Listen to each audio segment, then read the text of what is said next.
Bab 631 Keberadaan Monumen Surgawi ke-9. Kedua fosil hidup itu saling memandang, dan cahaya di lubang mata mereka secara mengejutkan konsisten. Mereka berdua ingin membunuh Luzan. Kedua barang antik tua itu mengobrol dan belajar untuk waktu yang lama, memikirkan formasi mana yang akan digunakan untuk membunuh Luzan. Mengenai formasi jahat yang berbahaya seperti ini, mereka dapat memilih dari beberapa pilihan.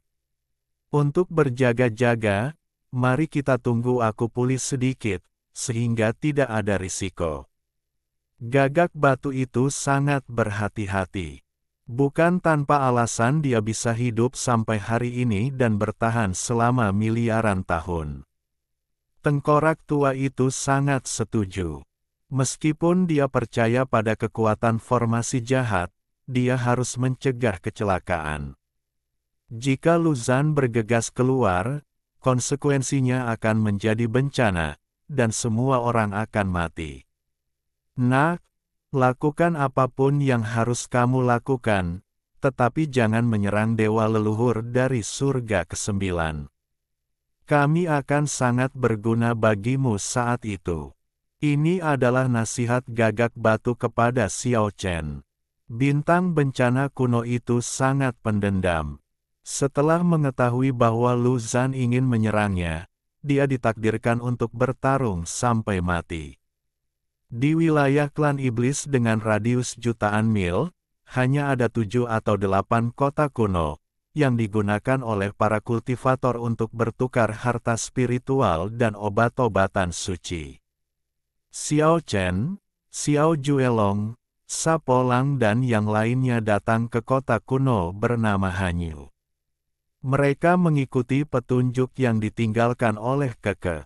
Meskipun mereka tidak dapat menyerang dewa leluhur dari surga ke-9, penting untuk mengetahui setiap gerakannya. Si Wuya tidak hanya akan menggunakannya, tetapi Xiao Chen juga ingin menggunakannya untuk mencari tahu keberadaan makam Xiao Si Huang. Orang kuat kuno yang legendaris ini, generasi pahlawan yang mendominasi dunia, memiliki prestasi gemilang yang tak terhitung jumlahnya selama hidupnya. Banyak orang sangat tertarik dengan makamnya dan ingin menjelajahi harta perang apa yang ditinggalkannya. Kota Hanyu berbentuk seperti bulan sabit, yang sangat berbeda dari kota-kota kuno persegi di dunia manusia. Kota ini memiliki tata letak yang aneh dan tidak ada tembok kota, karena bagi para kultivator, itu sama saja dengan tidak ada apa-apanya. Kota kuno ini sangat ramai, dengan orang-orang datang dan pergi di jalan-jalan. Ada berbagai macam ras aneh, seperti Raja Kelabang yang panjangnya lebih dari 10 kaki, manusia salju yang ditutupi bulu binatang, dan dewa kelelawar yang seperti iblis neraka. Secara relatif, jumlah biksu berbentuk manusia hanya minoritas. Petik 2. Giok berusia 10.000 tahun dijual dengan harga murah. Anda hanya perlu sepotong bambu api bawah untuk menukarnya. Anggrek suci telah menghasilkan buah, yang merupakan buah suci terbaik dari 9.000 tahun. Mereka yang tertarik dapat menukarnya dengan bunga roh emas. Bagian dari cabang utama pohon kehidupan penuh dengan vitalitas yang kuat. Jika dimasukkan ke dalam tanah, itu akan menjadi pohon kehidupan baru. Benda suci seperti itu membutuhkan bola naga untuk ditukar. Telur phoenix asli, dicuri dari matahari dan Venus dengan risiko kematian, dapat menetaskan burung phoenix yang kuat. Itu membutuhkan keterampilan bertarung dewa iblis yang sempurna untuk ditukar. Kota Hanyu sangat ramai, membuat Xiao Chen dan yang lainnya curiga bahwa mereka telah memasuki pasar di dunia manusia. Para biksu itu berteriak-teriak untuk menarik perhatian orang-orang dengan imbalan apa yang mereka butuhkan. Daging keabadian, daging keabadian. Begitu Xiao Chen dan kawan-kawan memasuki kota, mereka bertemu dengan Dewa Iblis yang berubah wujud dari roh kambing. Ia memiliki kepala kambing dan tubuh manusia, dan sedang menjual sepotong daging busuk. Ia mengingatkan orang-orang pada pepatah, menjual daging anjing dengan kepala kambing. Saudara kambing, Anda terlalu tidak sopan. Daging anjing Anda hampir busuk, dan Anda masih berani menjualnya dengan kepala yang bagus. Sapolang berkata dengan cara yang sangat tidak baik. Apa yang Anda bicarakan? Mata iblis kambing itu melotot, dan dua tanduk panjang di kepalanya berkelebat seperti dua pedang. Jenggot kambingnya berkedut 3 kali, lalu ia berkata dengan nada meremehkan, dasar orang desa tidak punya visi. Ini adalah daging keabadian yang asli. Daging ini telah tumbuh selama hampir 10.000 tahun.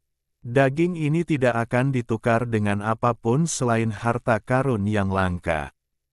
Dihina seperti ini, Sapolang marah dan berkata, siapa yang kau bohongi?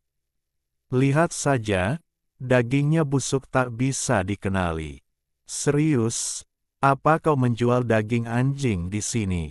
Kau pantas dipukuli. Iblis kambing berkata dengan marah, apa kau pernah mendengar tentang Tai Sui? Milikku adalah Tai Sui asli yang berusia 10.000 tahun. Ciumlah dan kau akan hidup 10 tahun lebih lama. Makanlah dan rentang hidupmu akan meningkat 1000 tahun. Pada saat yang sama, kultivasimu juga akan meningkat. Jangan bilang itu tidak berguna. Aku tidak peduli apakah dia Tai Sui atau Kasim. Aku tidak membutuhkannya.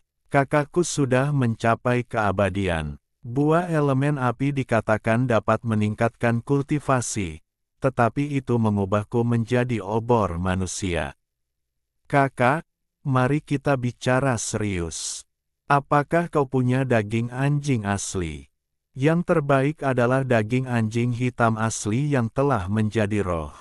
Air liurku hampir mengalir keluar. Akibatnya, Sapolang dipukuli habis-habisan. Nak, kamu mau beli daging anjing hitam?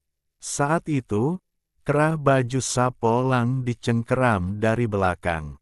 Baik, saudara, tolong jual 100 hingga 180 kilogram. Aku akan memasak daging anjing hitam di panci hitam malam ini. Sapolang yang sedang menyeka air liurnya sambil berbicara, menoleh.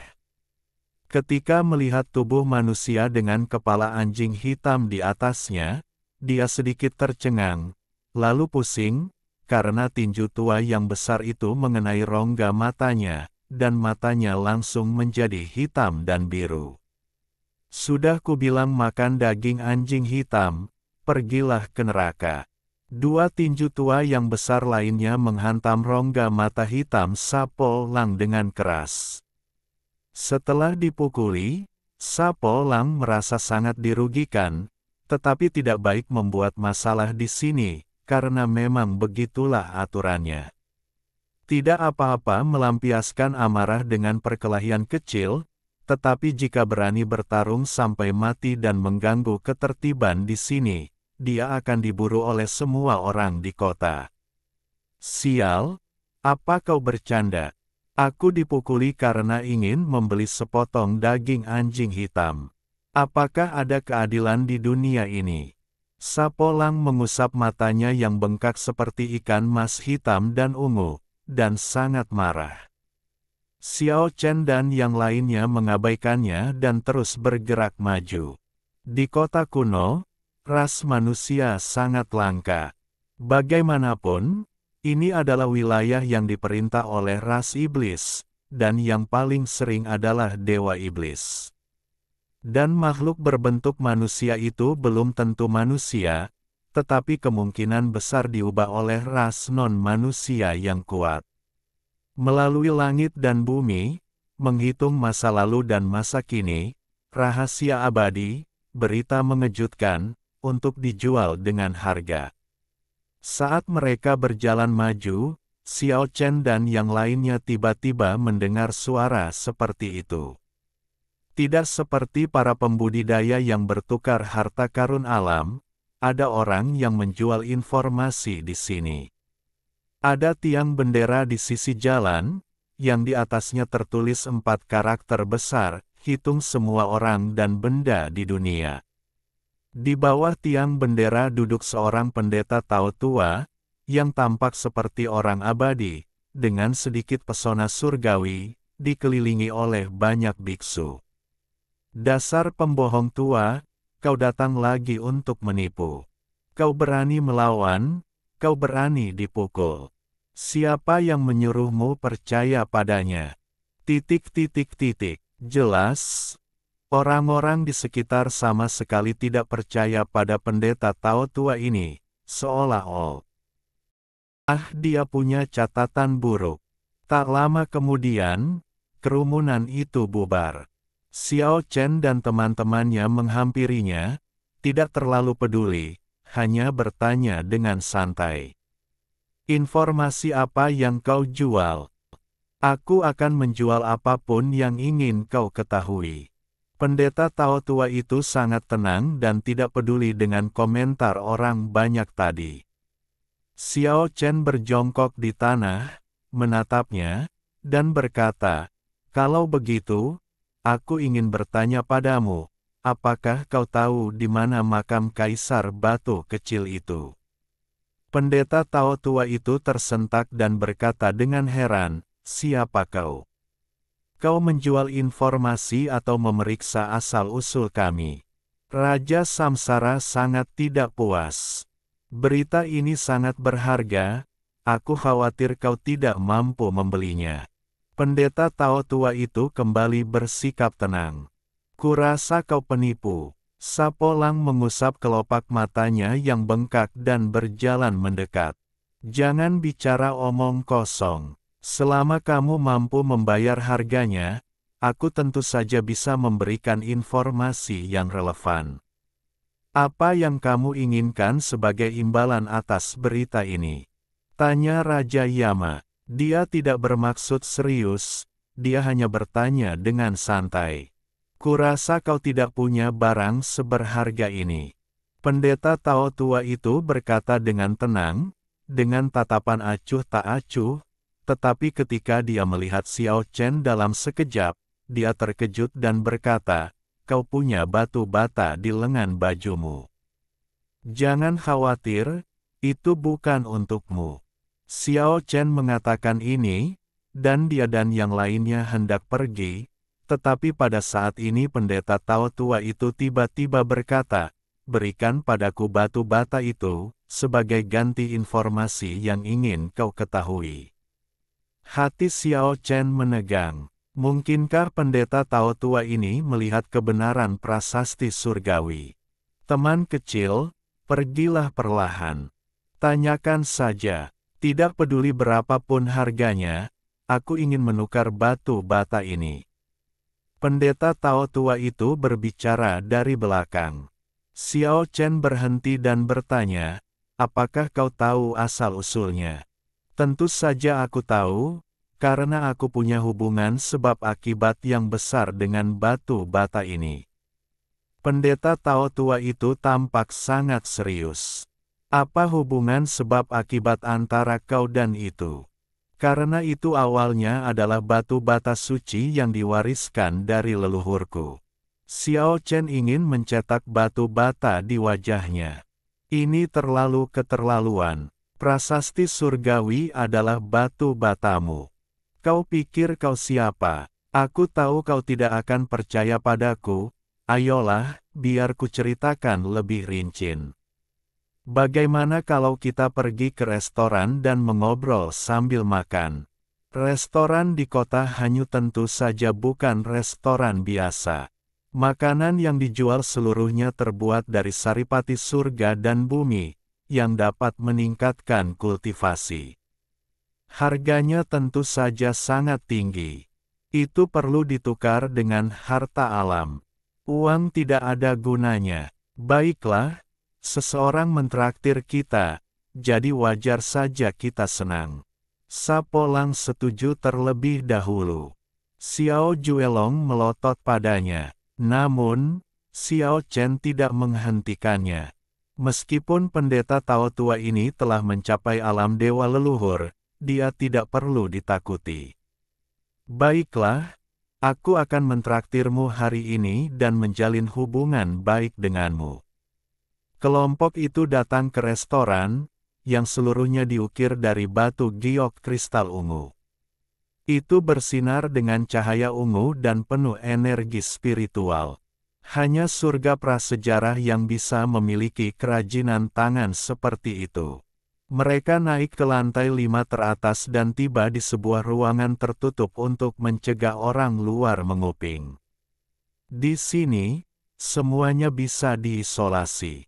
Pendeta Tao tua itu dengan serius menceritakan asal-usul batu bata itu. Sejujurnya, aku adalah keturunan Kaisar Batu Kecil. Batu bata ini memang memiliki hubungan sebab akibat yang besar dengan keluarga kita. Apakah kamu keturunan Kaisar Batu Kecil?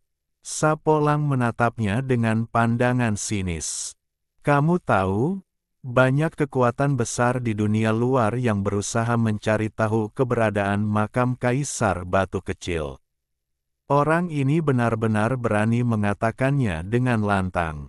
Apakah dia tidak takut orang lain akan mendengarnya dan membuatnya mendapat masalah? Kamu tidak perlu menatapku seperti itu. Jika kamu tidak percaya, kamu bisa bertanya kepada orang lain di kota Hanyu. Mereka semua tahu bahwa aku adalah keturunan Kaisar Batu Kecil. Namun, sejujurnya, meskipun kami adalah keturunannya, kami tidak tahu lokasi makam yang sebenarnya. Aku tidak tahu. Kamu baru saja membodohi kami. Raja Samsara menatapnya. Kapan aku bilang aku tahu lokasi makam itu? Aku hanya bilang aku tahu berita yang relevan, seperti aku tahu siapa yang menemukan makam itu. Semua orang terdiam. Pendeta Tao tua ini benar-benar punya potensi untuk menipu. Kalau begitu katakan padaku, apa hubungan sebab akibat antara batu bata ini dan keluargamu? Juelong kecil menatapnya. Konon, leluhurku tak terkalahkan di zaman kuno. Hentikan, jangan membanggakan prestasinya yang gemilang kepada kami sudah mendengarnya ratusan kali. Baiklah, kalau begitu aku akan langsung ke intinya dan menjelaskan sebab akibat. Pendeta Tao tua itu mengambil sepotong daging tai sui berusia 1000 tahun dengan sumpit, yang merupakan daging busuk yang pernah ditemui Sapolang sebelumnya, tetapi itu jauh dari daging abadi 10.000 tahun. Itu tampak seperti daging busuk, tetapi saat ini mengeluarkan aroma harum. Pendeta Tao tua itu menelan daging tai sui dan melanjutkan, dulu, sebuah batu bata jatuh dari langit dan membuat leluhurku pingsan. Tunggu, apa yang kau katakan? Sapolang menghentikannya dan berkata, maksudmu, sebuah batu bata jatuh dari langit dan menjatuhkan Kaisar Batu Kecil itu, hampir membunuhnya dan membuatnya jatuh ke tanah. Meskipun kata-katanya kasar dan hina, dia menanyakan maksudnya, yang ingin dikonfirmasi oleh orang lain. Kata-katamu tidak enak didengar, tetapi itu benar. Pendeta Tao tua itu tidak marah dan masih tampak tenang. Apa yang terjadi kemudian? Apakah kamu tahu siapa yang memecahkan batu bata hitam itu? Petik 2. Pendeta Tao tua itu sangat tertekan dan merasa tidak punya cara untuk berbicara. Kedengarannya seperti dia mengatakan bahwa Kaisar Batu Kecil yang bermartabat adalah orang di pasar, yang dipukul dengan pentungan dan dihancurkan dengan batu bata hitam. Dia berada 1.000.000 mil jauhnya dari citranya yang sebenarnya. Kemudian, Leluhurku menyimpan batu bata itu, mempelajarinya dengan saksama sepanjang hari, dan menganggapnya sebagai pusaka batu bata suci. Dihancurkan dengan batu bata hitam, kamu masih sangat teliti tentang hal itu. Aku pikir leluhurmu Kaisar Batu Kecil pasti kepalanya dihancurkan. Apakah dia menyembah batu bata itu? Sapolang tampak seperti dia pantas dipukul. Pendeta Tao tua itu sangat malu dan tidak berbicara untuk waktu yang lama. Setelah waktu yang lama, dia berkata, itu memang disembah, dan orang-orang mempelajarinya siang dan malam. Sudah berakhir. Aku tahu bagaimana Kaisar Batu Kecil jatuh. Itu benar-benar hancur di kepala oleh seseorang. Dia sangat bodoh. Sapolang berbicara tanpa menahan diri. Yang tidak terduga adalah bahwa pendeta Tao tua, yang selalu tenang dan sedikit elegan, tiba-tiba mengutuk, seolah-olah dia telah menahan Sapolang untuk waktu yang lama, dan berkata, "Persetan denganmu." "Persetan, pendeta Tao, kamu memarahiku. Leluhur Wuliang, dosa, aku kehilangan kesabaran." Pendeta Tao tua itu kembali tenang dan menjadi abadi lagi. Apa yang terjadi kemudian? Kemudian, leluhurku, Kaisar Batu Kecil, meninggal secara misterius, dan roda suci menghilang bersamanya. Pendeta Tao tua itu berkata dengan sangat serius. "Cerita yang kamu buat tidak terlalu menarik." Xiao Chen minum secangkir anggur berkualitas yang terbuat dari buah merah dan berkata, "Itu konyol. Saya, pendeta Tao tua, tidak pernah bicara omong kosong. Semua yang saya katakan adalah benar." "Bagaimana Anda membuktikannya?" tanya Xiao Chen. "Saya pikir Anda berbakat dan jelas bukan orang biasa. Saya pikir Anda seharusnya memperoleh sesuatu dari batu bata suci itu." Pendeta Tao tua itu ragu sejenak dan berkata, "Leluhur saya, Kaisar Batu Kecil, pernah memahami metode mendalam tertinggi dari batu bata suci itu. Sayangnya, keturunan saya hanya mempelajari dasar-dasarnya.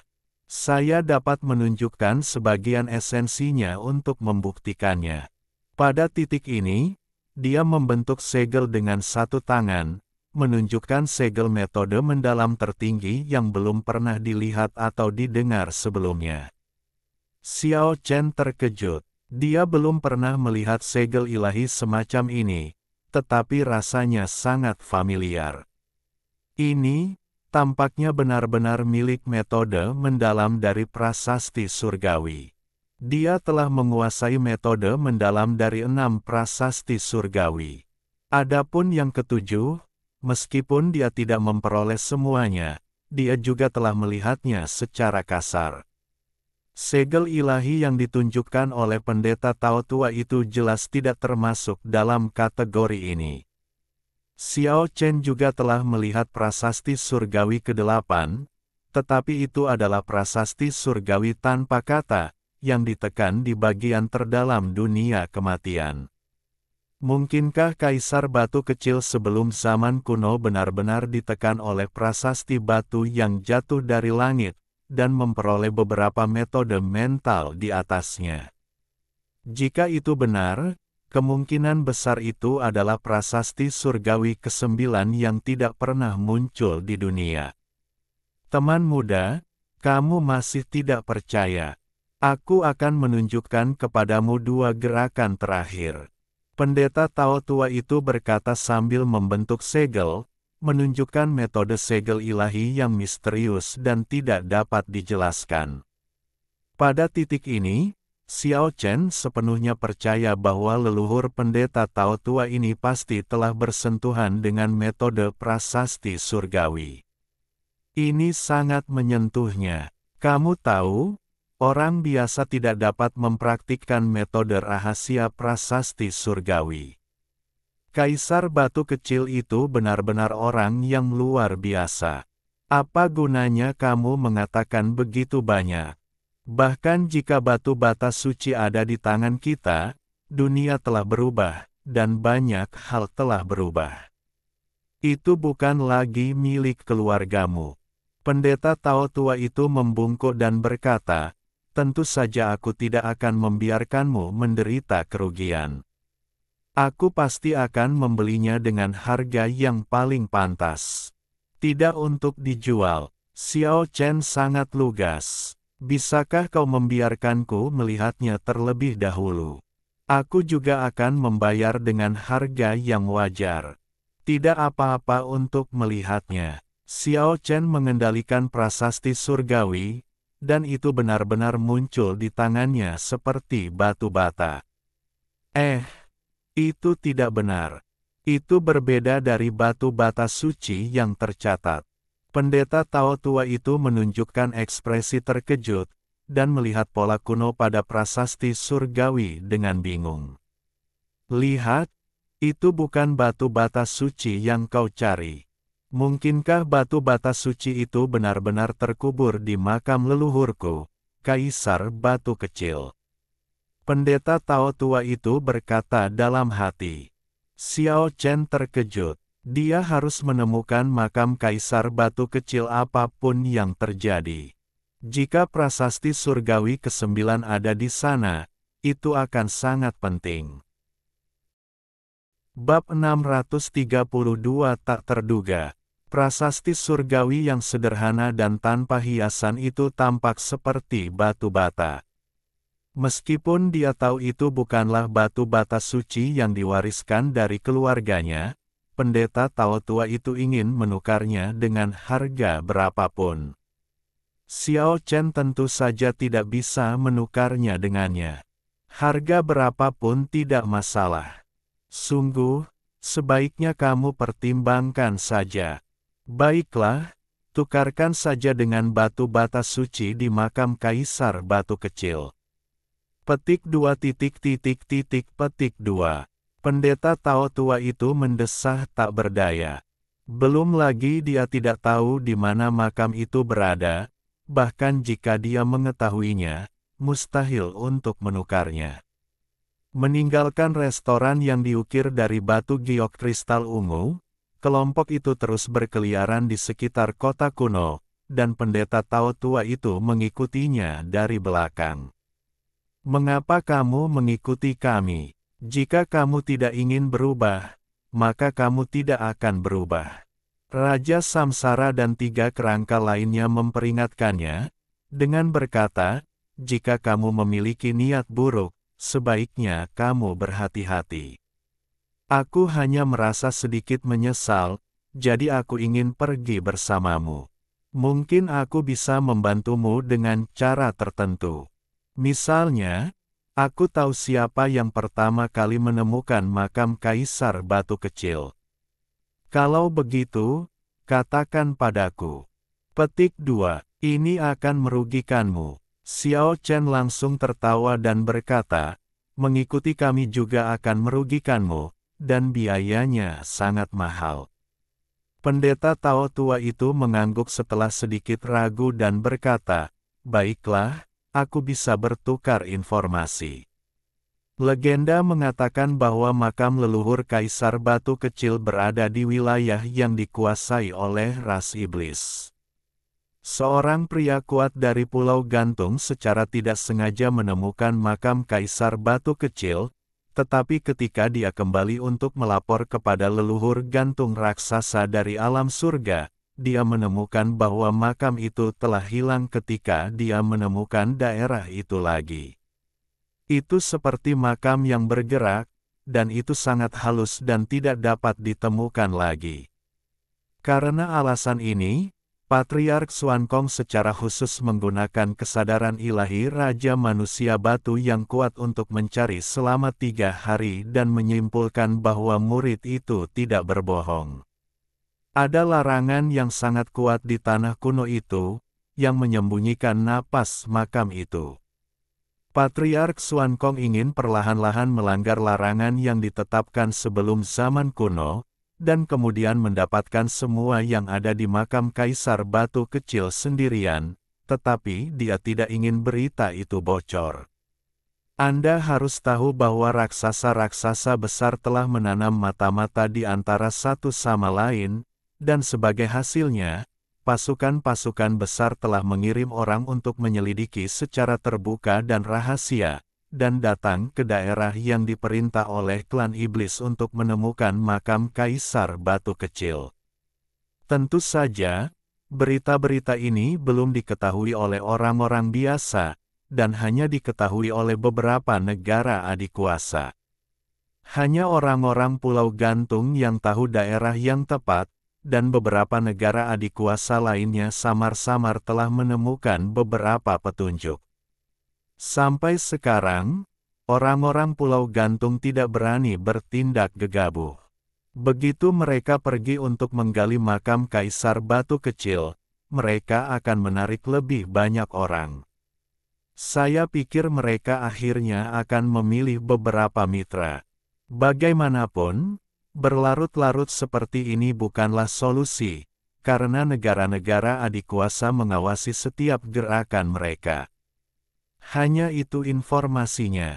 Jika kita memperhatikan, kita dapat mengetahuinya sendiri. Saya juga tahu berita penting. Oh, ceritakan padaku tentang itu. Petik 2. Murid Pulau Gantung yang pertama kali menemukan makam Kaisar Batu Kecil ditahan secara paksa oleh raksasa di surga dengan metode tertinggi. Ketika leluhur tua Gantung mengetahuinya, sudah terlambat. Namun, murid itu memiliki harta karun garis keturunan Gantung, dan berhasil melarikan diri setelah ditahan. Aku kebetulan melihat jejaknya ketik. Dia melarikan diri. Ini adalah berita utamanya. Jika Anda ingin mengetahui lokasi makam Kaisar Batu Kecil, Anda harus mulai dengan murid itu. Pada akhirnya, Xiao Chen membiarkannya mengikuti semua orang dan tidak mengusirnya. Selain itu, dia samar-samar merasa bahwa keturunan Kaisar Batu Kecil mungkin menyimpan beberapa rahasia yang tidak diketahui. Xiao Chen mengikuti petunjuk yang ditinggalkan oleh Keke, meninggalkan kota Hanyu, dan berjalan menuju dataran di kejauhan. Daerah dataran ini bukanlah padang rumput yang dibayangkan, tetapi lautan hutan yang tak berujung, dihuni oleh banyak monster kuat, dan merupakan tempat yang sangat berbahaya. 3 jam kemudian, Xiao Chen menemukan bahwa dia dekat dengan Keke, karena tandanya sangat jelas, seolah-olah baru saja ditinggalkan. Ketika mereka berjalan ke hutan purba yang lebat, mereka tahu bahwa Keke pasti ada di sini tanpa sengaja mencari tanda itu. Karena ada semburan aroma buah yang menyegarkan datang dari depan, dan aroma segar itu membuat orang meneteskan air liur, belum lagi Keke, yang sangat menyukai buah-buahan spiritual, benda kecil itu pasti ada di depan. Semua orang terbang langsung ke arah aroma itu, dan segera merasakan ketidaknormalan di depan, dengan sedikit riak cahaya, dan rumput naga besar seperti pohon yang menjulang tinggi, dengan awan hijau dan hijau di seluruh, dan penuh dengan buah naga dan ular legendaris. Meskipun setiap buah emas hanya setengah kaki panjangnya, ia memiliki bentuk yang sangat ajaib, seperti naga leluhur kecil yang dihiasi di rumput naga, sebening kristal, dan ditutupi dengan sisik naga. Ini sama sekali tidak terlihat seperti buah, melainkan sebuah karya seni yang luar biasa. Buah ular naga terlalu mirip dengan naga leluhur kecil yang sebenarnya. Memegang setumpuk buah di lengan Keke, ia mendengkur dengan ekspresi puas, jelas hanya menikmati rasa yang lezat. Rumput naga yang bermutasi, menurut legenda, diubah dari esensi naga leluhur. Jika Anda mengambil benda suci semacam ini untuk ditukar, Anda bisa mendapatkan harta karun. Mata Taois tua itu menunjukkan kecemerlangan yang aneh, dan dia berkata, "Selain itu, jika Anda ingin membuka makam Kaisar Batu Kecil, Anda juga membutuhkan rumput suci yang bermutasi ini." "Tidak, tidak." Makhluk kecil itu menjawab dengan linglung dalam tidurnya, dengan cepat membuka matanya, menatapnya dengan waspada, dan kemudian menatap Xiao Chen. Hati Xiao Chen tiba-tiba tergerak, menatap Taois tua itu, seolah-olah dia tahu dia telah berbicara di luar giliran. Taois tua itu menutup mulutnya dan berhenti berbicara. Swiss. Cahaya menyala, dan seluruh rumput naga menghilang. Itu dikumpulkan oleh makhluk kecil itu ke surga yang hilang dan menjadi barang eksklusifnya. Ya. Keke terbang dengan gembira, mengambil seikat buah ular naga dan membagikannya kepada semua orang. "Di mana dewa leluhur 9 surga?" tanya Xiao Chen. "Tepat di depan, aku melakukan sesuatu padanya." Makhluk kecil itu penuh percaya diri. Ia dengan lembut menggambar di kehampaan, dan sebuah gambar tiba-tiba muncul. Dewa leluhur 9 surga sedang mencari sesuatu di hutan tua. Pendeta Tao tua di sebelahnya terkejut dan berkata, "Ini adalah hutan tua yang dilewati murid Pulau Gantung saat ia melarikan diri. Apakah seseorang telah menemukan jejaknya?" Xiao Chen tahu bahwa kekuatan dunia lain itu sangat besar, dan pasti akan jauh lebih mudah menggunakan berbagai sumber daya untuk menemukan seseorang daripada mereka. Makhluk kecil itu dengan cepat membuktikan hal ini. Dewa leluhur 9 surga mengerahkan banyak orang untuk memberinya informasi, jadi ia dapat mengejarnya di sini. Kita akan mengikutinya dan menggunakan sumber daya mereka untuk menemukan petunjuk ke makam Kaisar Batu Kecil. Para murid Pulau Gantung sedang melarikan diri, tetapi lebih sulit untuk kembali ke sisi leluhur Gantung daripada naik ke surga. Pada saat ini, banyak orang mencarinya. Memotong jalan kembali, dan hampir sepenuhnya memblokir area yang luas ini. Jika bukan karena harta karun di tubuhnya yang berperan dan untuk sementara menyembunyikan napasnya, dia akan ditangkap oleh raksasa di surga. Setelah menempuh perjalanan ribuan mil, dewa leluhur alien dari surga ke-9 mengerahkan banyak tenaga kerja dan secara bertahap mempersempit jangkauan pencarian. Pada saat ini, suara gemuruh datang dari langit, dan telapak tangan besar menutupi langit dan dengan cepat menekan ke bawah. Tidak bagus. Xiao Juelong berubah warna. Raja manusia batu yang kuat. Qin Guangwang dan 3 kerangka lainnya juga sangat terkejut. Raksasa di surga. 2 sinar cahaya keluar dari mata Taois tua itu. Tangan besar itu sangat kuat, semakin membesar, dan benar-benar menutupi seluruh area seluas 500 mil.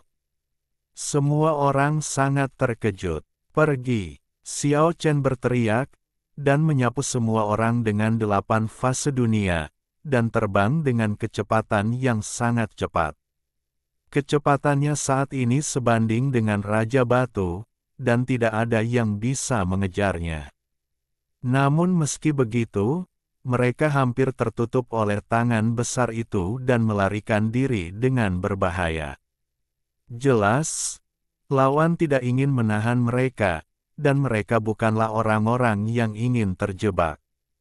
Semua orang berdiri di langit dan melihat ke belakang, hanya untuk melihat bahwa tangan besar itu membentang hingga radius lebih dari 800 mil, langsung menghalangi area itu, dan kemudian mengulurkan tangan dan meraih tanah di tangannya. Ini benar-benar sombong. Pendeta Tao tua itu menarik napas dalam-dalam dan berkata, "Ini adalah kekuatan raksasa di surga."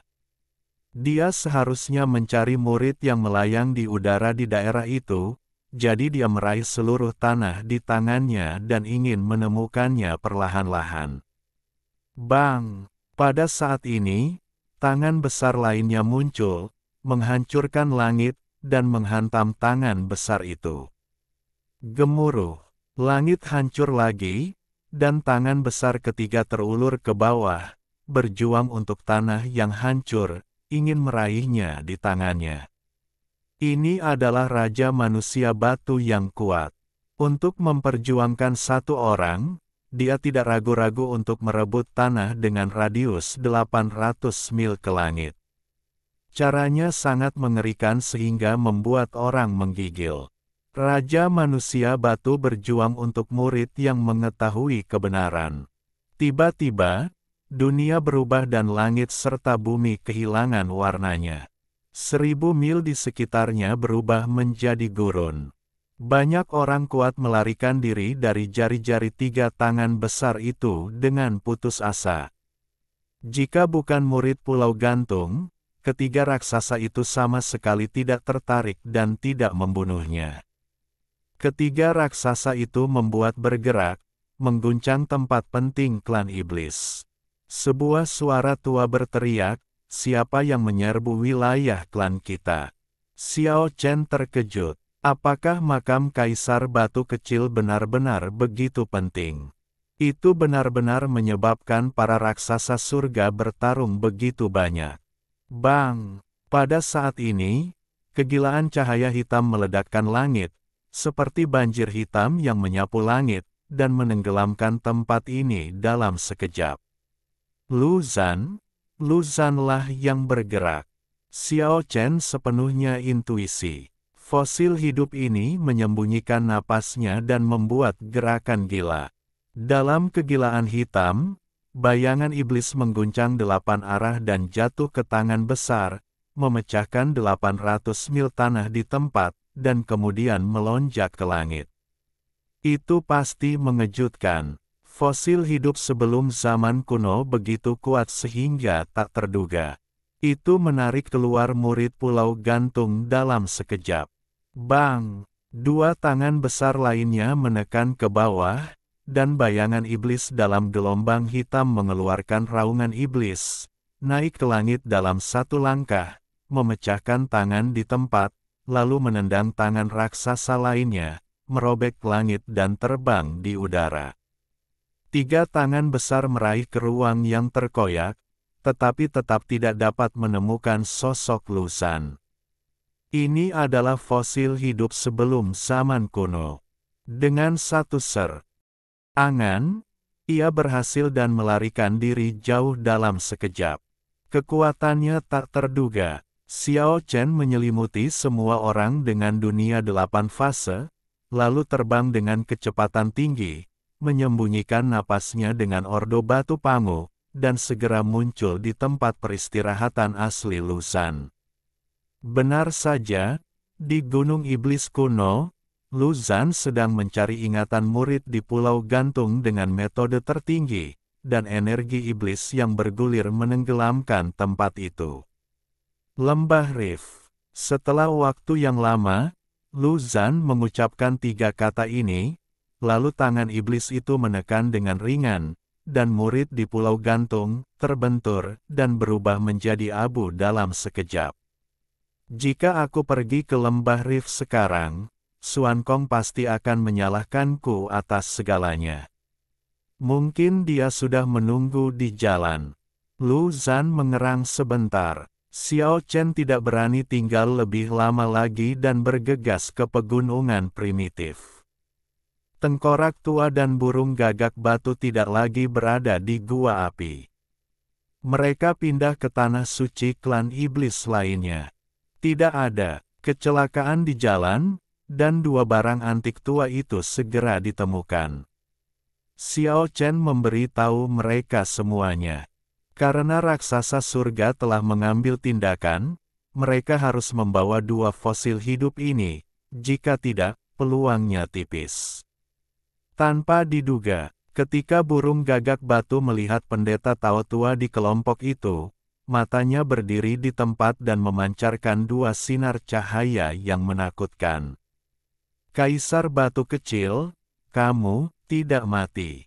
Burung gagak batu terkejut dan marah, dan pada saat yang sama ada sedikit rasa takut. Dia berteriak, kamu mengejarku selama 13.000 tahun di masa lalu, dan kamu masih tidak ingin melepaskanku. Kamu tidak mati. Lalu mengapa kamu meninggalkan makam Kaisar Batu Kecil? Apa yang ingin kamu lakukan? Bab 633, Medan Pembantaian Kuno. Xiao Chen dan yang lainnya semuanya berubah warna. Mungkinkah pendeta Tao tua yang tampak seperti orang abadi, tidak berbahaya, dan biasa ini sebenarnya adalah Kaisar Batu Kecil dari zaman kuno?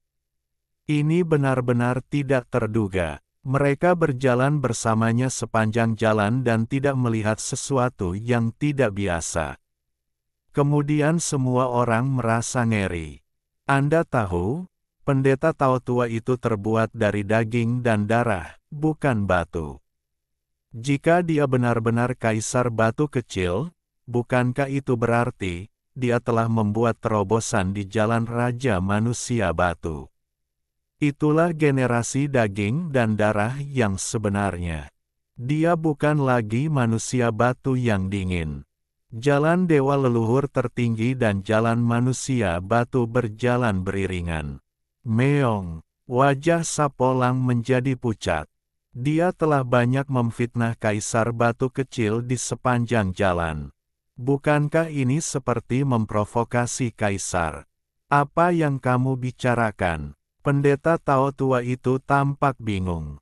Pada saat ini, gagak batu telah dipromosikan ke status tempur. Ia mengepakkan sayapnya dan melayang di udara seperti matahari hitam. Ada cahaya keemasan yang bersinar di matanya dan nyala api ilahi membubung. Ia berkata, Kaisar Batu Kecil, jangan berpura-pura munafik. Aku bisa mengenali tulangmu bahkan jika kau mengulitiku. Tunggu. Tengkorak tua itu terbang mendekat dan menghentikan gagak batu, berkata, dia benar-benar tidak memiliki kekuatan sekuat itu. Kekuatannya tidak dapat dibandingkan dengan Kaisar Batu Kecil. Wu Liang, leluhur. Pendeta Tao tua itu tidak panik di bawah tekanan sekuat itu, tetapi dengan sabar menjelaskan, aku benar-benar bukan Kaisar Batu Kecil. Dia adalah leluhurku, dan itulah satu-satunya hubungan. Aku bisa mengenalimu bahkan jika kau berubah menjadi abu. Gagak batu mencibir, dan sepasang cakar burung tajam yang dapat mencabik-cabik Raja Manusia Batu berdenting dan berkelebat saat mereka mencengkeram ke bawah. Dentang-dentang, tengkorak tua itu terkena cakar batu hitamnya, dan serangkaian percikan api meledak, seperti tabrakan hebat antara emas dan batu. Dia memblokirnya dan berkata, jangan lakukan apapun dulu. Itu mungkin bukan dia. Tidak mungkin. Burung gagak batu berteriak, lihatlah telapak tangan kirinya. Ada tahi lalat merah biduk. Siapa lagi kalau bukan Kaisar Batu Kecil? Semua orang melihatnya dalam sekejap. Memang ada 7 tahi lalat merah biduk di telapak tangan kiri Taois tua itu. Menurut legenda dunia kultivasi, orang yang terlahir luar biasa seperti itu pastilah orang yang luar biasa. Dia memang seorang raja yang memiliki kekuatan ekstrim. Tengkorak tua itu juga ragu, tetapi akhirnya dia menghentikannya dan berkata, belum terlambat untuk bertanya tentang situasinya sebelum mengambil tindakan.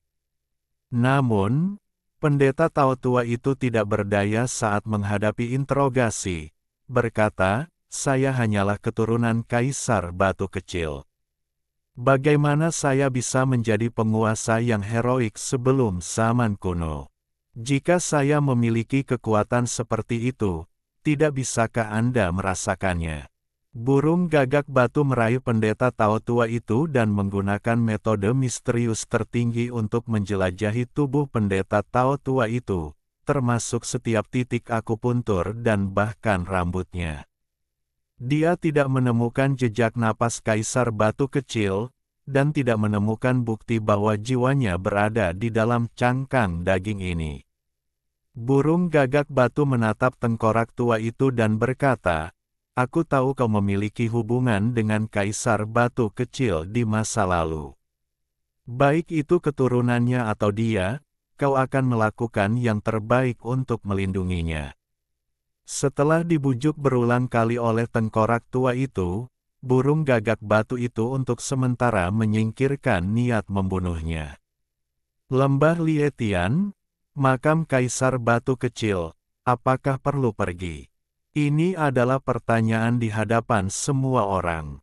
Sekarang, seseorang yang tampak seperti Kaisar Batu Kecil ada tepat di depan kita, yang membuat orang harus curiga. Burung gagak batu dan tengkorak tua memikirkan hal-hal lama sebelum zaman kuno, dan menyimpulkan beberapa kemungkinan. Akhirnya, mereka dengan suara bulat memutuskan untuk pergi ke lembah Rif, karena bahkan jika tidak ada mayat Kaisar Batu Kecil di sana, pasti ada beberapa artefak mengerikan yang terkubur di sana, yang harus dikeluarkan. Tentu saja, kau tidak bisa begitu saja masuk begitu saja, kau harus bersiap. Setelah beberapa hari perbaikan, dengan bantuan tengkorak tua, Stonecrow memulihkan sebagian besar vitalitasnya, dan tubuh batu kering itu berangsur-angsur hidup kembali, tetapi sebagian besar bulu hitamnya juga memudar, dan bagian-bagian itu gundul dan kembali menjadi batu. Di bawah naungan Pangus Stone Order, Stonecrow dan Old School bergegas ke tempat Lu Zhan tinggal menyendiri bersama Xiao Chen, dan pergi mengamati dan menemukan bahwa barang antik tua ini sangat sabar dan tidak mengambil tindakan apapun. Dia duduk bersila di Gunung Iblis tanpa bergerak, menyatu dengan gunung dan bumi, setenang batu. Meskipun Raja Iblis tua ini tahu lokasinya, dia takut dihalangi di lembah Rif oleh Xuan Kong, dan tidak mau bertindak gegabah. Aku ingin tahu apa yang akan dia lakukan. Stonecrow dan yang lainnya juga sedikit khawatir.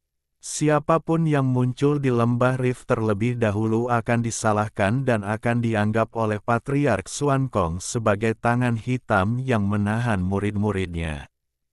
Mari kita gunakan Pangus Stone Order sebagai kedok dan pergi ke lembah Rif untuk melihat-lihat.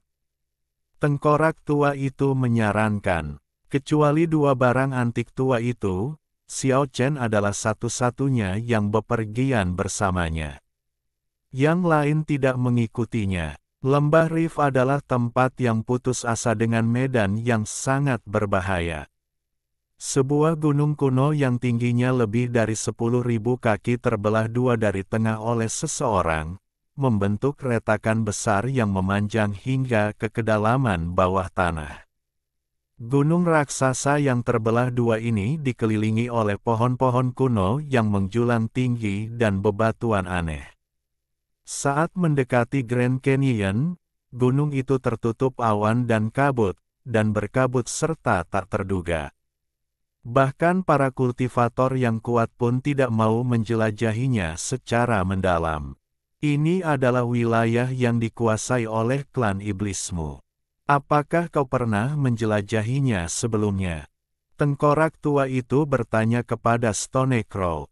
Aku memang pernah menjelajahinya. Wilayah di bawah adalah tempat yang sangat yin, dan aku tidak menemukan apapun. Stonecrow menjawab, sambil mengamati sekeliling untuk mencari petunjuk. Boom! Pada saat ini, nyala api iblis yang mengerikan muncul dari Grand Canyon, menutupi seluruh area seluas 100 mil, menjebak Stonecrow, Old School, dan Xiao Chen di dalamnya. Ini adalah formasi pemurnian iblis dan penguncian dewa. Old School terkejut. Roh jahat di sekitar lembah Rif membubung ke langit, dan cahaya iblis itu bertahan, seolah-olah api yang tak berujung sedang menyala. Stone Crow jelas merasakan ada yang tidak beres dan berkata, "Saya pikir ini sepertinya disiapkan khusus untuk kita." Pada saat ini, langit terbalik, makam-makam bergerak, bebatuan membusuk, pohon-pohon pinus layu, bintang-bintang bergerak, dan dalam sekejap seolah-olah telah melakukan perjalanan melalui keabadian. Di sekelilingnya, serangkaian platform tulang putih muncul, dan bahkan ada lebih banyak istana besar yang menekan langit, sepenuhnya menyegel dan menekan tempat ini. Selain Demon Ravening dan God-Locking Array, ada juga White Bone Absolute Palace Array. Dua arai pembunuh kuno digabungkan menjadi satu, yang secara khusus disiapkan untuk membunuh Raja Manusia Batu. Dua sinar cahaya yang mengerikan melesat keluar dari lubang mata tengkorak tua itu. Ekspresi Si Wuyao juga sangat buruk. Dia tidak pernah berpikir bahwa dia akan terjebak di sini setelah mendekati sini dan tidak masuk jauh ke Grand Canyon. Ada yang aneh. Xiao Chen dan dua lainnya berpikir dengan suara bulat. Kamu menebaknya dengan benar. Aku mengaturnya khusus untukmu. Tepat di luar arai pembunuh kuno ini, bayangan iblis muncul dari udara tipis. Dalam kegelapan, hanya sepasang mata yang bersinar dengan cahaya gelap. Di sekitar tubuh yang tinggi itu, kabut hitam melonjak, membuatnya tampak ganas dan kuat. Itu kamu, Lu Zhan. Hati Si Wuyao hancur saat itu. Lu Zhan ingin membunuhnya sebelumnya, dan sekarang dia menyiapkan arai absolut untuk memurnikannya, yang membuatnya marah. Xiao Chen dan tengkorak tua itu juga merasa ada yang tidak beres. Tempat ini jelas bukan makam Kaisar Batu Kecil, melainkan jebakan pembunuh yang dipasang Lu Zhan sebelumnya. Apakah kau benar-benar mengira aku, Lu Zhan, seorang vegetarian? Bayangan iblis yang tinggi itu berada di awan gelap, hanya memperlihatkan garis samar, yang membuatnya tampak semakin jahat. Dia berkata dengan muram, "Aku selalu curiga bahwa seseorang diam-diam memata-mataiku. Jadi aku sengaja mengucapkan 3 kata, Lembah Rift, dan kemudian memasang jebakan pembunuh. Aku tidak menyangka kau benar-benar akan datang. Sungguh luar biasa, kau otomatis jatuh ke dalam jebakan." Xiao Chen merasa dingin di hatinya saat mendengar ini. Barang antik tua ini benar-benar licik dan mengerikan. Hanya karena dia terlahir mencurigakan, dia memasang susunan pembunuh kuno ini, yang secara langsung menyebabkan mereka jatuh ke dalam situasi putus asa. Itu juga cukup untuk menunjukkan dari samping bahwa pikiran Lu Zhan aneh dan dalam, sulit ditebak, dan dia benar-benar orang yang menakutkan. Lu Zhan, kau sangat hebat. Si Wuya menggertakkan giginya. Awalnya ia ingin membentuk formasi sempurna untuk mengalahkan lawan, tetapi ia tidak menyangka akan diperhitungkan oleh lawan terlebih dahulu. Setelah menyempurnakan kalian berdua, aku pasti akan menerobos belenggu dan menjadi dewa. Saat itu, aku akan mampu menyapu dunia. Suara Lu Zhan sangat dingin. Sosok iblis yang tinggi itu seperti gunung, memberi orang rasa penindasan yang tak berujung. Ia berkata, "Nikmati medan pembantaian kuno." Setelah itu, ia duduk bersila di langit, tak bergerak, dan mulai mengaktifkan formasi sempurna. Wow, angin menderu, dan 108 platform tulang putih berputar liar.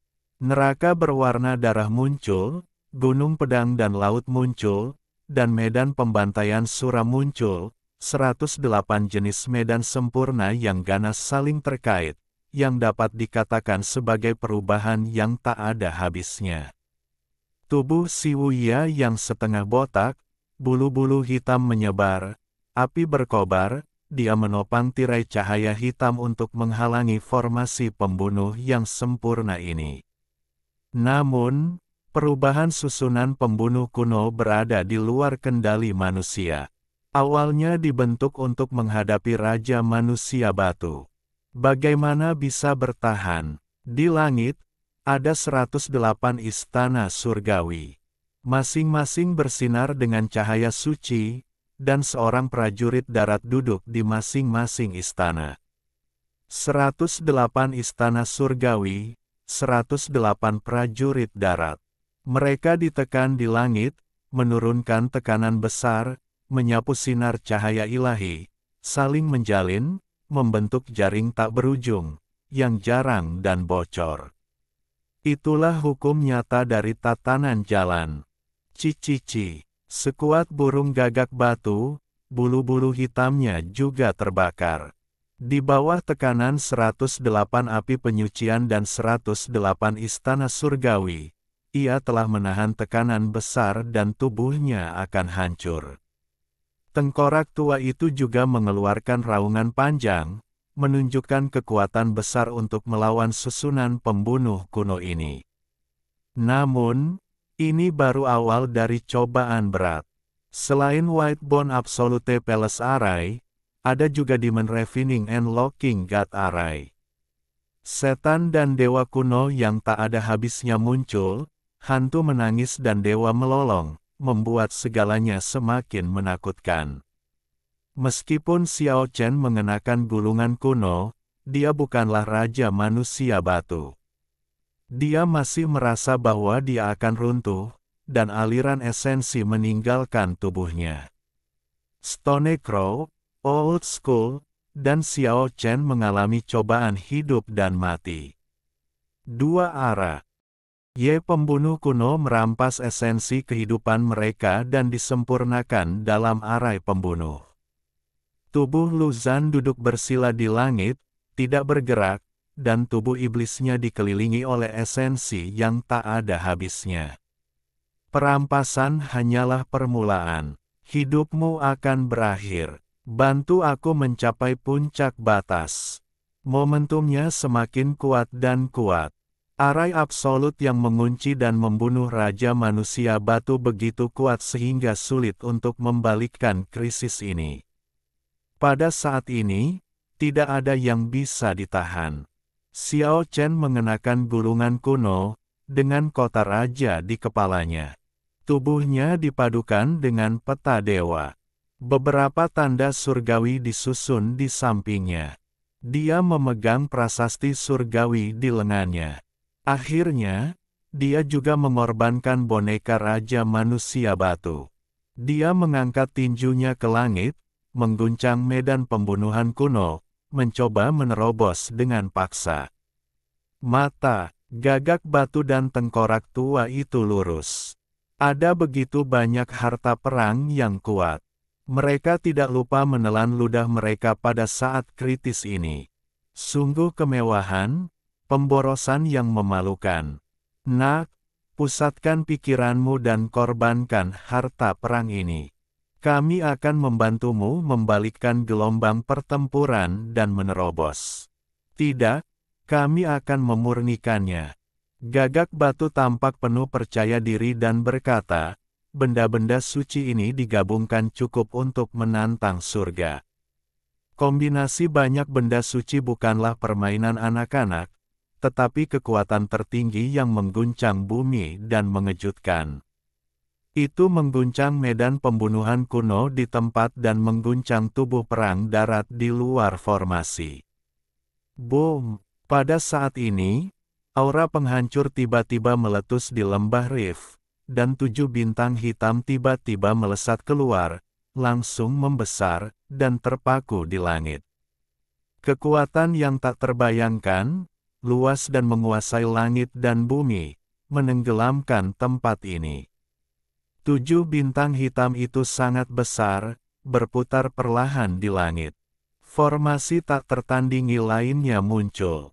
Tidak hanya menutupi Si Wuya dan Xiao Chen dan yang lainnya di bawah, tetapi juga menyelimuti Lu Zhan dan 2 formasi pembunuh kuno. Ini adalah formasi yang bahkan lebih menakutkan. Si Huang kecil lahir dengan 7 bintang ajaib di telapak tangannya.